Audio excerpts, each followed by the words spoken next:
What would you do if an inherited estate brought you not only wealth, but also the burden of an oath given long before you were born, in 1898?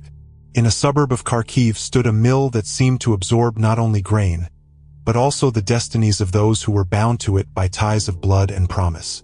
The cold stone of its walls held the whispers of the past, and the creak of the wooden mechanisms resembled the groans of those who were forced to fulfill an ancient vow. Today, we will delve into the history of the Koval family and learn what price 3 generations paid for a broken word. If you enjoy stories like this, don't forget to subscribe to the channel. There are many more mysteries waiting to be uncovered in the dusty archives of history. The archival documents of the Kharkiv Governorate hold many secrets, but some files remain untouched for decades. It was such a file that Igor Petrovich Samilov, an archivist with 30 years of experience, discovered when he was sorting materials for a new exhibition on the history of the region's industry. The yellowed paper cover with the barely discernible inscription, "The Koval Mill Case," caught his attention not so much for its age as for an unusual note in the corner, "Not subject to public disclosure." I immediately felt something unusual when I picked up this file, Igor Petrovich later said in an interview for our investigation. It gave off a strange smell, not the usual smell of old paper, but something heavier, resembling the smell of damp earth and rusty metal. And when I opened it, the first thing I saw was a photograph of the mill, taken, apparently, at the end of the 19th century. A 3-story stone building with huge wooden wheels by the river. But what was strange was that on the back of the photograph, someone had written, "Here lies buried a promise." In the dimly lit room of the archive, where silence usually reigned, broken only by the rustle of turning pages, Igor Petrovich immersed himself in the study of this unusual case. The air around him seemed to thicken, and the light of the desk lamp created an ominous halo around the documents. The first page contained official proof of ownership. The mill was built in 1870 by Stepan Koval, a prosperous peasant who, thanks to successful trading deals, was able to buy himself out of serfdom, even before the reform of 1861.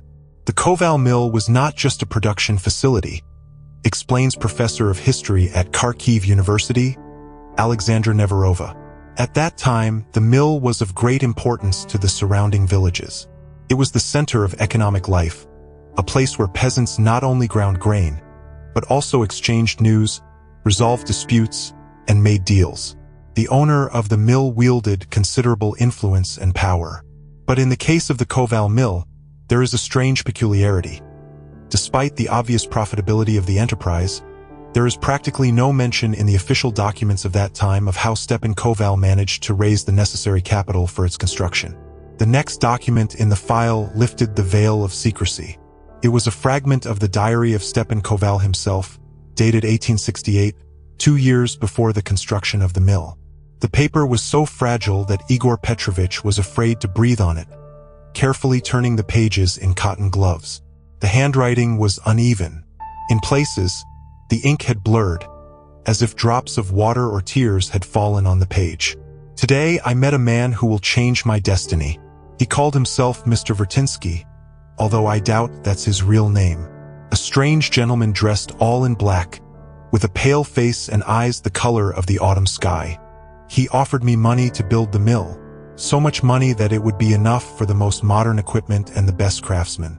I asked what he wanted in return, because no one gives away such sums for nothing. He smiled and said that the condition was only one. Every year, on the day of the winter solstice, I would have to stop the mill for 24 hours and allow him to perform some kind of ritual there. I asked what kind of ritual, but he just shook his head and said it was none of my business. The main thing, no one should enter the mill during those 24 hours, and after he leaves, I must thoroughly clean the millstones. I agreed. God forgive me, but I agreed. Tomorrow we will sign the contract. What they discovered next made their blood run cold. Among the documents was an official contract drawn up on stamped paper and certified by a notary. But the conditions stated in it were not at all what Koval had written about in his diary. According to the contract, Stepan Koval received a loan from the Vertinsky Trading House and Partners at a low interest rate and standard repayment terms. There was no mention of rituals, mill stoppages, or any special requirements. This is a classic example of a double contract, comments legal historian Vasily Gurdjieff. The official document was drawn up for the authorities and the public, but there was a tacit agreement, which was often recorded separately or simply remained a verbal agreement. In Russian business culture of the 19th century, this practice was quite common, especially when it came to transactions that could cause public censure or the attention of the authorities. But what was the ritual that the mysterious Mr. Vertinsky performed?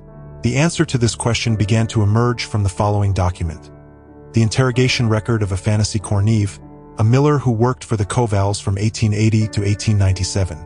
The interrogation was conducted by the local police officer in connection with an incident at the mill in the winter of 1897.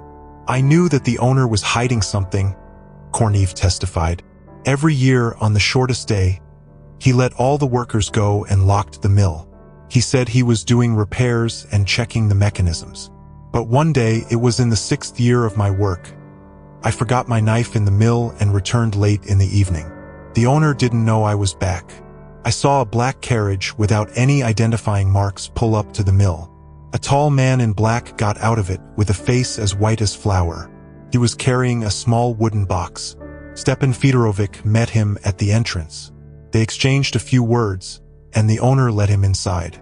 I hid behind a stack of firewood and waited.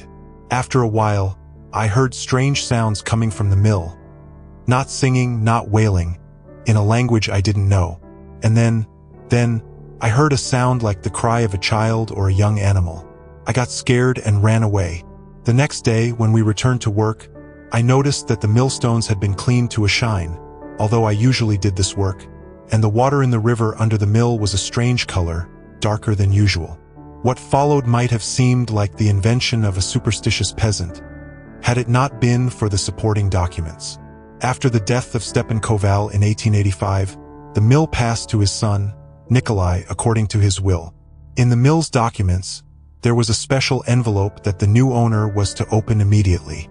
The contents of this envelope remained unknown for a long time, but a copy of the letter, which apparently was inside, has been preserved in the archival file. To my son, Nikolai Stepanovich Koval, by accepting the inheritance, you accept not only a blessing, but also a curse. Our mill stands on blood and secrets. Mr. Vertinsky, who gives us money, is not a man or not entirely a man. I don't know who he is, but I know that our agreement is sealed not with ink, but with something more terrible. Every year, on the day of the winter solstice, you must let all the workers go and let him into the mill.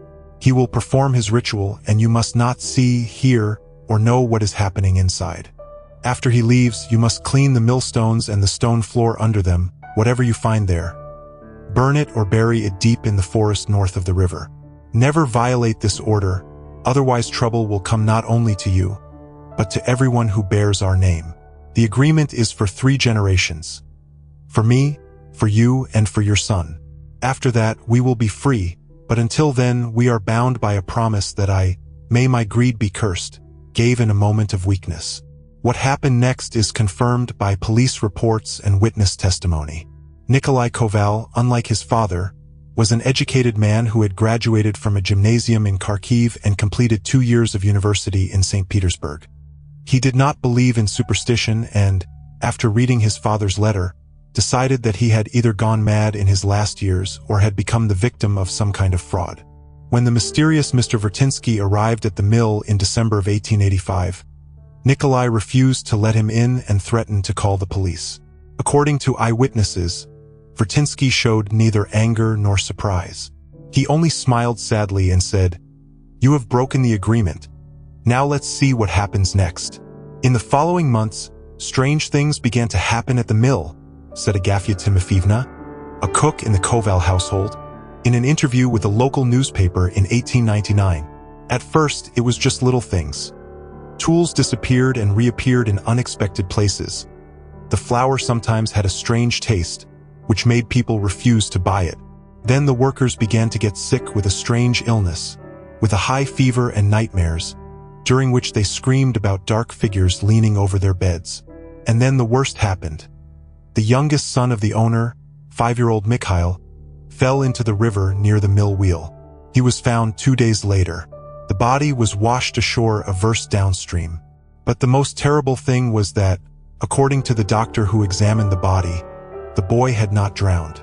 There were strange marks on his neck, as if someone had held him underwater. After the death of his son, Nikolai Koval changed.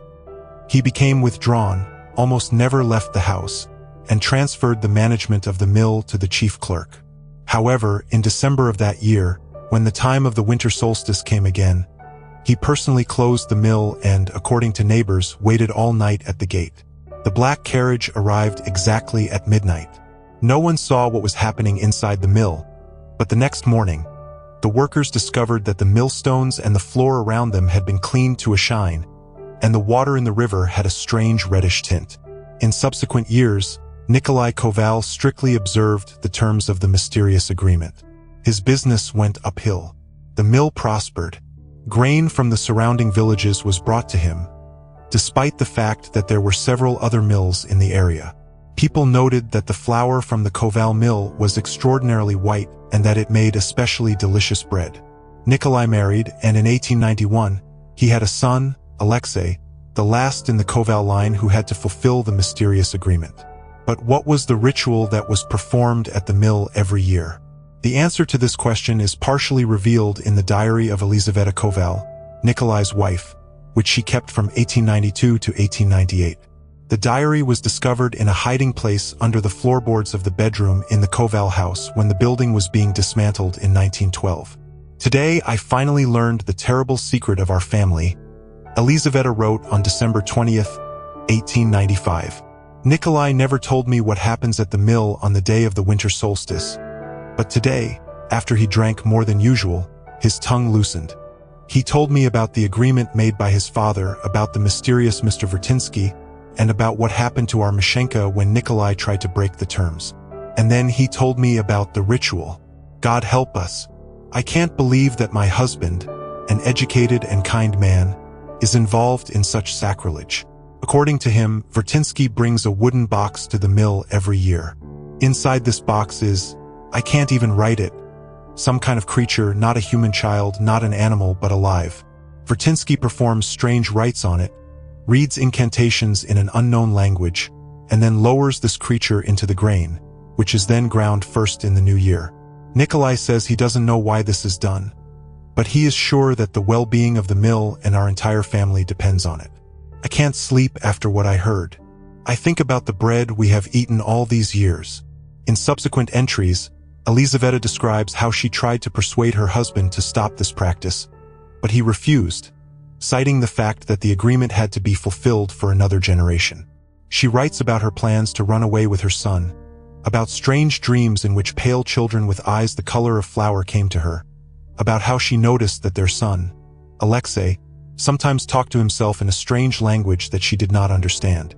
The last entry in the diary is dated December 19th, 1898, the day before the next winter solstice. I can't take it anymore. Today, I saw Alexei talking to someone invisible in his room.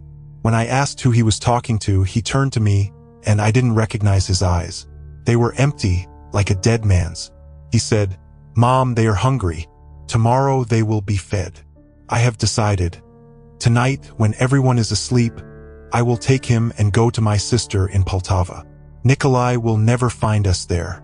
I will not allow my son to become part of this curse. But first, I must destroy what is hidden in the mill. I saw where Nikolai keeps the key. I will go there tonight and burn everything to the ground." What happened on the night of December 20th, 1898, became the subject of an official investigation, the results of which were classified and kept in a separate file marked, "Not to be disclosed."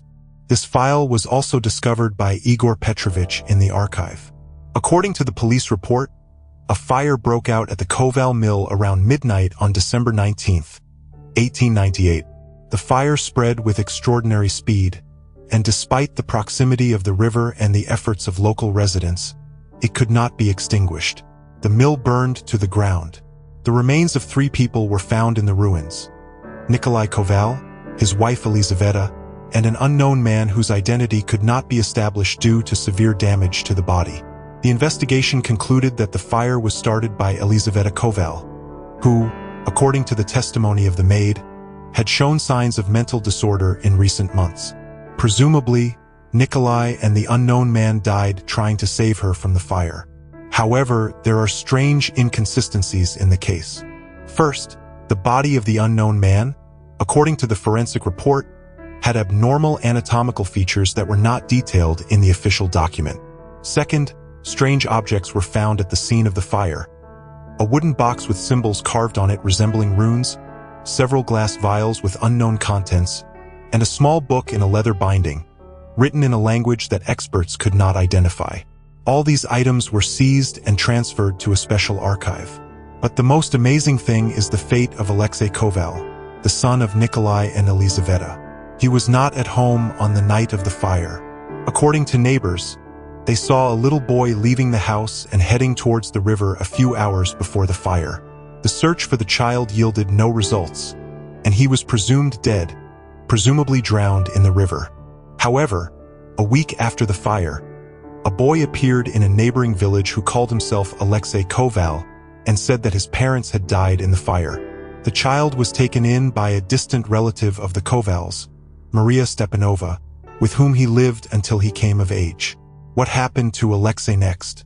This question remained unanswered for a long time until, in 2015, a cache of documents was discovered during the reconstruction of an old house on the outskirts of Kharkiv. Among them was a letter dated 1921, addressed to the future keeper of the secret. The letter was signed by Alexei Koval. To whoever finds this letter, I am writing this to warn you. The agreement is not over. I thought that the fire that destroyed the mill and took the lives of my parents had freed us from the curse. I was wrong. He found me, Mr. Vertinsky, a man who does not age or die, found me 20 years later. His face is still pale, his eyes are still cold. He said that the agreement had not been fulfilled to the end, that I, as the last of the Koval line, must complete it. He gave me a wooden box and said that I knew what to do. And I do know. God help me. I really know the voices I have heard since childhood, the voices of those who dwell on the other side. They told me everything. There is no mill anymore, but the ritual must be performed. I built a new house on the site of the old mill and equipped the basement. Today is the winter solstice, and I will go down there with the box. I will do what I must do to protect my family, my wife, and my newborn son. But I hope that my son will find a way to break this circle.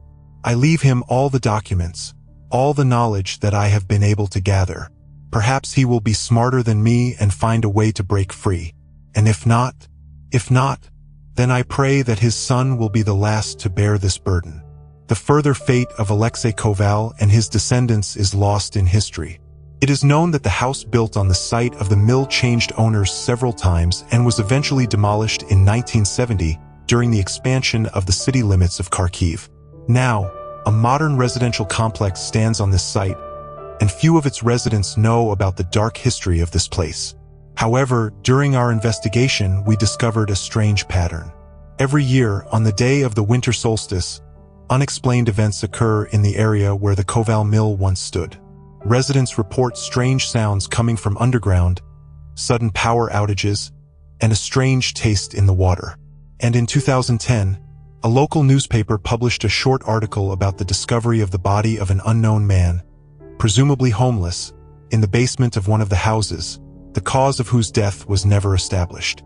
A strange wooden box was found next to the body, which, according to the police, was empty. There are places where the boundary between our world and what lies beyond becomes thinner, says Professor of Cultural Anthropology at Kyiv University, Marina Sokolova. In the folk tradition of the Eastern Slavs, the mill has always been considered such a place.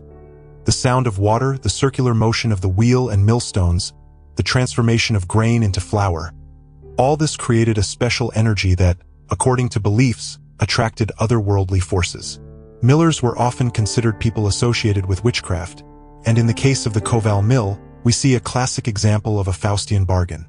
A person receives wealth and prosperity in exchange for something more valuable than money. What really happened at the Koval mill every year on the day of the winter solstice? Was Mr. Vertinsky a real person or a figment of a sick imagination? What happened to the last descendants of the Koval family? These questions may never be answered, The archival file on the mill has been resealed and placed in a special storage facility. Igor Petrovich Samilov, who discovered it, retired shortly after publishing his findings and moved to another city. We were unable to contact him for further comment. But there is one detail that makes us wonder if the story of the Koval mill might be more than just a legend. During our investigation, we contacted Gennady Kovalev, an elderly man currently living in a small town near Kharkiv. According to him, he is a direct descendant of Alexei Koval, although the surname was slightly changed in Soviet times due to a bureaucratic error. My grandfather never told me the details of our family history, says Gennady Petrovich. But every year, on December 21st or 22nd, he locked himself in his room for the whole day. No one could enter there, not even my grandmother. And when he came out, he looked several years older. Once, when I was about 15 years old, I overheard him talking to someone in the locked room. I was sure he was alone there, but I clearly heard two voices, my grandfather's voice and another one, low and strangely hissing, as if speaking with a strong accent.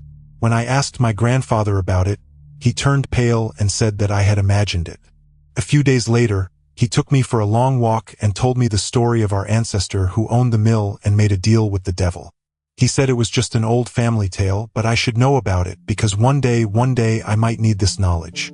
Gennady Petrovich showed us an old photograph preserved in the family album. It depicts a young man in early 20th century clothing standing next to the stone foundation of a ruined building. On the back of the photograph is the inscription Alexei Koval on the site of the old mill, 1921. The face of the man in the photograph looks strangely strained, and his eyes, even in the black and white shot, seem unusually light, almost white. Grandfather died in 1988, continues Gennady Petrovich. Before his death, he called me and gave me a small box, saying that I should keep it and never open it. And if someone comes and asks about it, under no circumstances should I give it away.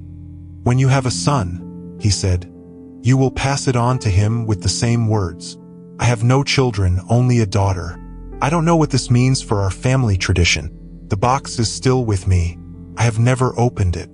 Sometimes it seems to me that something is moving inside, especially in December, but it's probably just my imagination. We asked Gennady Petrovich to show us the box, but he flatly refused. According to him, a few years ago, a strange man came to him, introducing himself as a historian interested in the old mills of the Kharkiv governorate. He was especially interested in family relics and offered large sums of money for any items related to the Koval mill. There was something strange in his eyes, Gennady Petrovich recalls. They were so empty and cold, like water in a well in winter. I said that I didn't know anything and didn't have anything. He smiled and said that he would be back when I was ready to talk. 7 years have passed since then, but I still sometimes wake up at night with the feeling that someone is standing at my bed and looking at me with those cold eyes. We tried to find additional information about the mysterious visitor, but without success. None of the local residents remember a strange historian interested in old mills. But in the archive of Kharkiv University, we found an interesting record. In 2012, a certain Viktor Vertinsky, who introduced himself as an independent researcher, requested access to archival materials related to the industrial history of the region. He was especially interested in documents about mills built in the period from 1860 to 1900. He was denied access due to the lack of necessary recommendations from scientific institutions. Vertinsky is a fairly common surname in these parts, comments Professor Neverova. There is no reason to associate this researcher with the mysterious gentleman from the Koval family legend. It's most likely just a coincidence. However, it is impossible not to note that Slavic folklore often contains stories about demonic creatures that return after certain periods of time to remind us of ancient deals and agreements. But let's get back to the mill. What could have been happening there every year on the day of the winter solstice? What ritual did the mysterious Mr. Vertinsky perform? And why was it so important for him that the millstones grind something he brought in a wooden box? The answer may lie in ancient beliefs associated with the cycle of dying and rebirth of nature. In traditional Slavic mythology, the winter solstice is the moment when the forces of darkness reach their peak, but at the same time, the turn towards light begins. explains ethnographer Olga Berezovskaya. This is a time when the boundary between worlds becomes the most permeable. In some pre-Christian cults, there were rituals associated with sacrifice and subsequent symbolic grinding of the victim, which was supposed to ensure fertility and prosperity in the coming year. The mill in this context acts as a place of transformation, a transition from one state to another. According to this theory, the ritual at the Koval mill could have been an ancient rite designed to ensure the prosperity of not only the mill itself, but also the entire surrounding area. However, this does not explain the identity of Mr. Vertinsky and his unnatural longevity. If we are to believe the Koval family legends, there is an alternative theory, says Doctor of Occult Sciences Dmitry Voronov. In some esoteric traditions, there is a concept of creatures that do not fully belong to our world, but need certain rituals to maintain their presence here. These rituals are often associated with cyclical sacrifices and special places of power. The mill, with its constant movement of water and millstones, creates a special energy pattern that can serve as an anchor for such creatures. In this context, Mr. Vertinsky could have been not a human but something else. Something that takes on human form to interact with our world. Whatever the truth may be about the Koval mill and the mysterious Mr. Vertinsky, one thing is clear. This story did not end with the fire of 1898. It continues in the fates of the Koval family's descendants, in the strange events occurring at the site of the old mill, and in the enigmatic box that Gennady Petrovich keeps, hesitant to open it. What will happen when the Koval lineage ends, when there is no one left who can fulfill the ancient promise? Will Mr. Vertinsky, or whatever is hiding beneath that name, find a new family, a new mill, a new agreement? Or will he finally find peace, if beings like him are even capable of it? I often think about what will happen after my death, says Gennady Petrovich at the end of our interview.